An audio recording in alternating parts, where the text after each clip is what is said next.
श्रीलंकेच्या वुमेन्स टीमनं टीम इंडियाला हारून पहिल्यांदाच आशिया कप जिंकलेला आहे। भारताचं 8व्यांदा आशिया कप जिंकण्याचं स्वप्न भंग झालेलं आहे आता तुम्ही म्हणू शकता।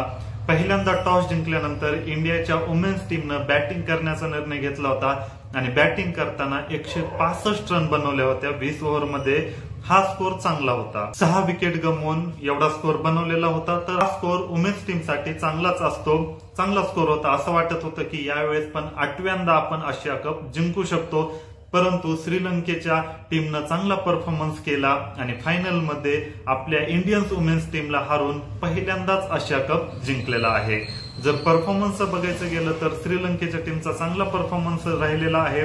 त्यांची जी कॅप्टन आहे चमारी अट्टापट्टू, हिनं 61 रन काढले, ते पण 43 बॉल मध्येच, आणि तिला साथ दिली ते म्हणजे हर्षिता समरविक्रमनं, आणि तिनं पण 51 रन बनवलेले आहेत। तर या दोघीच्या पार्टनरशिपवरच अवघे 2 विकेट गमवत त्यांनी आशिया कप जिंकलेला आहे आणि टीम इंडियाला 8 विकेटनं हरवलेलं आहे। आता श्रीलंकेसाठी ही खूप इम्पॉर्टंट गोष्ट आहे। आपण तर ऑलरेडी 7 जिंकलेलेच आहेत, आता ही श्रीलंकेसाठी खूप इम्पॉर्टंट गोष्ट आहे। ज्या प्रकारे women's Indian cricket team dominant करत असते त्या प्रकारे श्रीलंकेचं एवढं काही अस्तित्व नव्हतं। आतापर्यंत एकही वेळेस ते आशिया कप जिंकले नव्हते, पहिल्यांदाच जिंकल्यामुळे त्यांच्यामध्ये चांगलाच उत्साह बघायला मिळत आहे।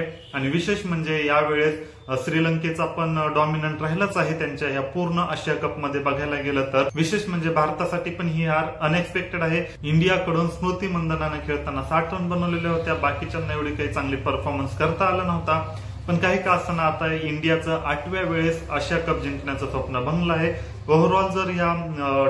ओव्हरऑल ह्या टुर्नामेंट मध्ये परफॉर्मन्स बघायला गेलं तर चांगलाच होता। इंडियानं साखळी सामन्यातले तिन्ही पण मॅच जिंकले होते, पाकिस्तान, UAE आणि नेपाळला हरून ते फायनलला आले होते, परंतु फायनल मध्ये श्रीलंकेकडून पराभव झालेला आहे।